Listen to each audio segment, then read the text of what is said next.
And we're back with another episode of Before You Buy, the show where we give you some straight up gameplay and some of our first impressions on the latest games releasing. And today we're talking about Call of Duty Vanguard. That's right, they made another one. We dove in on launch day and decided to take a look. As a group here, we tackled the campaign, some multiplayer, and the zombies mode. Bottom line here, right at the start, Call of Duty releases every year. It's an endless product at this point. You know, if you're not interested, you're still not going to be interested. I still think they should have maybe taken a year off, focused on their other projects, and obviously Activision is pretty messy right now and needs to get their stuff together. But hey, Vanguard feels like an in-between game. It's not the strongest entry. It's got some lame stuff, and it's got quite a few nice things worth pointing out. It's still fun, but we're mixed. You might like it if you were looking for some more World War II stuff, at least. Let's get into it, though. The campaign footage here was captured on PlayStation 5. The multiplayer footage here was captured on PC, and the zombies mode was on Xbox Series X. So let's start with the campaign. For us here, and me specifically personally, it's pretty strong. You guys know I say it every year. I love playing through the campaigns. I try them all because they're always just like fun little popcorn roller coaster rides, like kind of just quick action movies. And this one has some really, really good standout moments and a couple of boring, bland missions in between. The story revolves around a group of unique, quirky soldiers from various countries working together on a big conspiracy at the end of World War II involving Hitler's fictional successor. Each soldier is unique for different reasons and are a little more over the top than your classic World War II thing, helping this all kind of feel a little fresh. There's Paulina Petrova, aka Lady Nightingale, the bloodthirsty Russian sniper badass who I think is loosely based on a real-world Soviet sniper who she killed like 300 people in the war. Then there's Lucas Riggs, the quirky, funny Australian explosive guy. Then there's the American guy, Wade Jackson. He's kind of just like stereotypical hotshot ace pilot. And the English Arthur Kingsley, the kind of leader who is just like super crazy smart and knows a bunch of languages and is also pretty badass.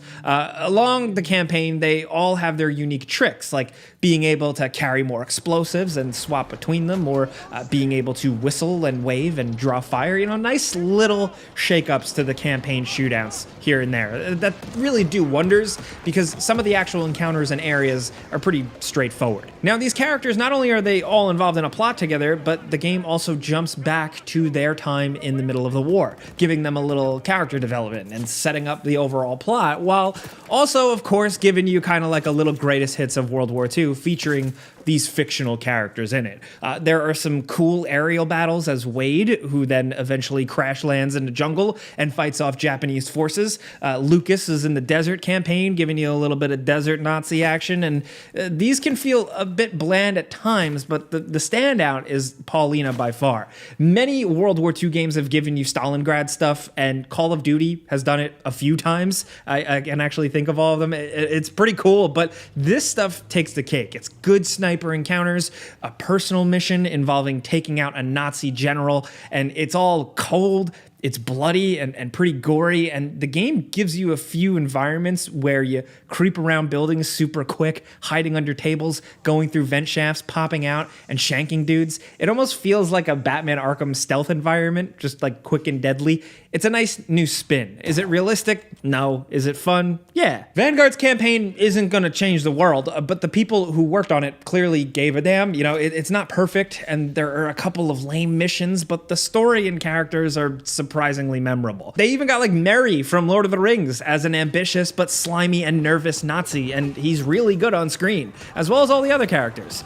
There's really a couple of moments like the Stalingrad bit that are up there in my list of like best Call of Duty campaign mission moments. Maybe not like number one or anything, but they're up there, you know? Like many other Call of Duties, the campaign is not very long, and it's not enough to completely justify the full asking price, of course, but it's still mostly worth experiencing some way or another. Now, on the multiplayer side, it's pretty much what you'd expect. There's plenty of stuff to keep you busy. First of all, the gunsmith weapon thing is back, and it's pretty much as awesome as usual. There's something about the way it all flows, how it all looks, and how satisfying it is to change stuff, and just how the stats really work and change. It's something I've always really enjoyed. Now, this time around, things are once again operator-based. So in short, in layman's terms, just kind of meaning you can choose a character and then customize within.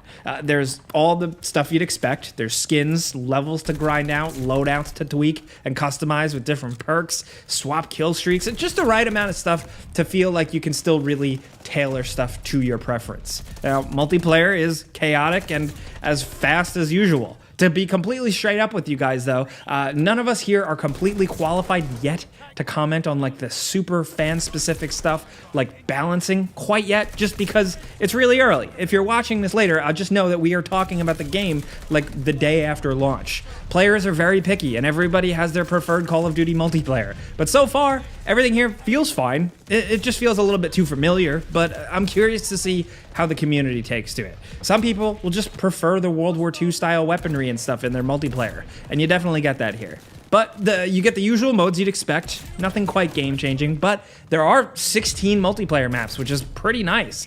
Many of them are tight and amount to a lot of quick chaos, but there are a few standouts. What we really liked is that there are a couple of maps from Call of Duty World at War remade here, and they're fun to jump into. It's almost like we didn't quite realize how iconic some of them were. I can't believe we've been playing these Call of Duty games for like 1,000 years now, but still, World at War just feels like yesterday. Shout out to World at War. Anyway, hey, I might seem a little cynical here, but there's still plenty of fun to be had with this multiplayer if you want it. These games play like well-oiled machines at this point. It's modern warfare from 2 years back in feel, but with World War II. It's fast, smooth, and with the fun, more recent additions started in Modern Warfare, like mounting your gun and stuff, all with a little bit more noticeable destructibility. Now, you will level up, you'll earn, you'll get your adrenaline going, and you'll have some fun. How long it lasts? That's up for debate, but it's fun as usual, and there are some really cool presentation things they do here. It's just slick as hell. Now, the zombies side of the thing is really the negative of this package for us. The one map available right now is called Daeon Fang, and it's pretty weird. It's basically a combination of the Outbreak mode and the standard round-based zombies game. It's objective-based, so you go through these portals and complete just one of 3 different objectives. Each time you complete one, the round increases and more sections of the map open up. Now, there are only 3 objectives: Harvest, Blitz, and Transport, and they get repetitive really fast, unfortunately. Now, it also doesn't help that there's no storyline or Easter egg or anything like that. Like, they're gonna patch this stuff in later, apparently.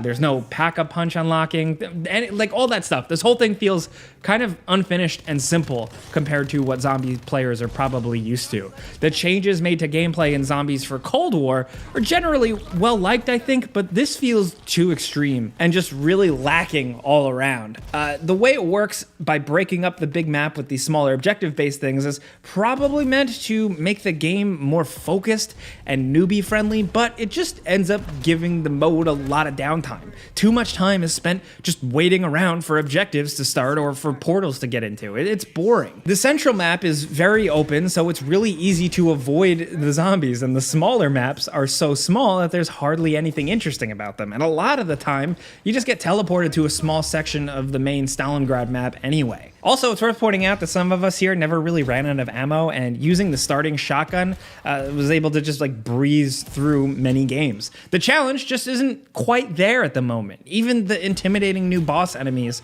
are just kind of a joke with the right weapon. Now, for one of us here, the first game that they ended up playing, they played for like over 40 minutes and exfiltrated because of it just being kind of boring. It seems like a lot of the times you rarely feel like you're in any danger, which is crazy to say for a zombies map, and it's a total bummer. Now, we've spent more time with the modes since, but all of us here, the opinion hasn't changed much. You know, if you love the zombies mode in other Call of Duty games, I don't think you'll like what they've done here, and I think more casual players will get bored of this mode quickly, and it won't hook them. So with this Call of Duty package, if you can't tell, a lot of this stuff is subjective or down to your personal preference. The campaign, I thought it had some really cool moments. You might love it, you might not. It's not the best campaign they've put out, but it's fun. The multiplayer is very much Call of Duty multiplayer multiplayer, but once again with a nice World War II spin and tons of fun unlockables. But maybe you're burned out. Maybe you've been playing too much Call of Duty. Maybe you're sick of it, or maybe you're not. And the zombies, unfortunately for us, was just a bummer. And the game does seem to be pretty divisive overall. Like, maybe you might think we're missing the mark here. I did speak to 2 people that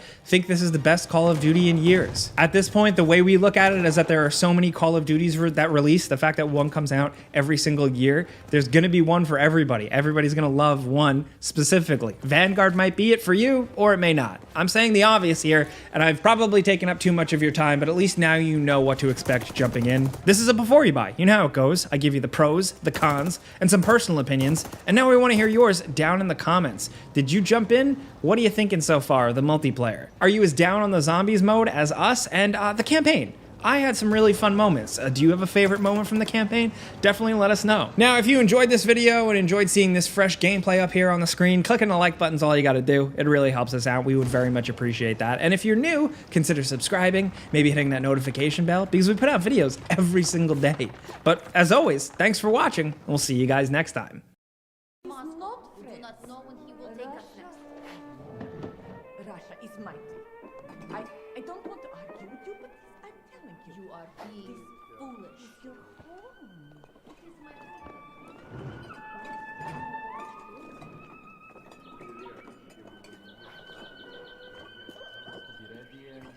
Seems like nobody really knows. Every day it's a new information. But you think the Germans will push into the city?